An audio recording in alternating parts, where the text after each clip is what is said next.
Assalamualaikum warahmatullahi wabarakatuh. Berjumpa lagi dengan saya. Kita akan kembali melanjutkan pembicaraan kita terkait dengan pendidikan dan pengasuhan. Nah, bagaimana seharusnya? Kalau bicara seharusnya, sebenarnya tidak ada sih yang mengharuskan. Namun, kalau kita ingin pendidikan kita lebih mengarah kepada pembentukan namanya karakter, kemampuan kognitif anak, serta kemampuan spiritual anak, maka ketika ingin mencapai itu, yang dibutuhkan adalah kesungguhan dan keseriusan, dan polanya harus terukur, bukan dengan mengandalkan keyakinan.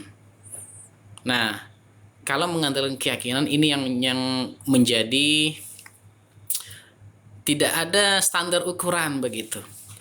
Nah, kalau kita ingin pembentukan karakter anak-anak didik kita, IQ-nya bagus, akhlak dan spiritualnya bagus, maka yang pertama adalah latihan.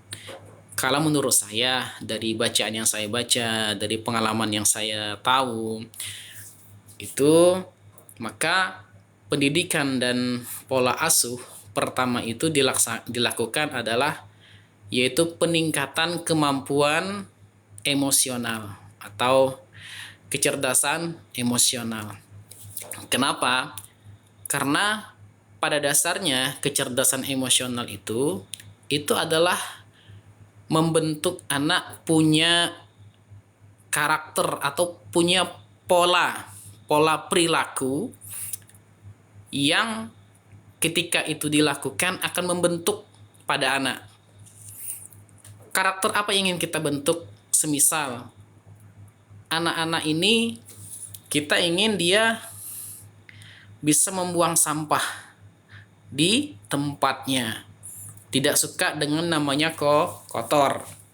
Maka yang dikenalkan pada anak atau yang dilatih pada anak sejak dini, sejak dia mulai dia bisa berjalan, maka dilatih dengan membuang makanannya sendiri ke tong sampah, membuang popoknya sendiri ke tong sampah, pup atau BAB itu di WC, makan di meja makan begitu. Dan ini polanya bukan berupa nasihat seperti kebanyakan kita. An-nazafatu minal iman, kalau itu dalam konteks agama ya, atau kita meyakini ayo jaga kebersihan karena itu bisa merusak lingkungan kalau kita buang sampah sembarangan. Dan itu tidak relevan kalau bentuk sifatnya itu adalah ajakan berupa nasihat. Maka yang perlu dilakukan itu adalah yang bersifat latihan. Maka dari anak usia dini sampai dia usia 9 tahun, berarti kalau 9 tahun itu kelas 3 SD lah ya, itu dikenalkan dengan latihan peningkatan kualitas emosinya atau pola bagaimana dia menghadapi di lingkungan sekitar. Apa saja tadi, terhadap lingkungan dia cinta akan kebersihan. Terhadap diri sendiri dia akan menjaga dirinya bersih dan akan tahu bahwa hanya dirinya lah yang boleh disentuh. Terhadap orang lain itu tidak boleh, apapun milik orang lain jangan diberikan atau bahasanya di doktrin kita tidak boleh menyentuh barang milik orang lain. Caranya ya dilatih, diadakan simulasi, diadakan contoh studi kasus begitu. Misal ada pena jatuh, ada uang jatuh di jalan, bentuk simulasinya. Kita perkenalkan dengan anak, jangan pernah mengambil hak milik orang lain. Barang yang jatuh itu punya siapa? Punya orang. Kalau punya orang jangan diambil.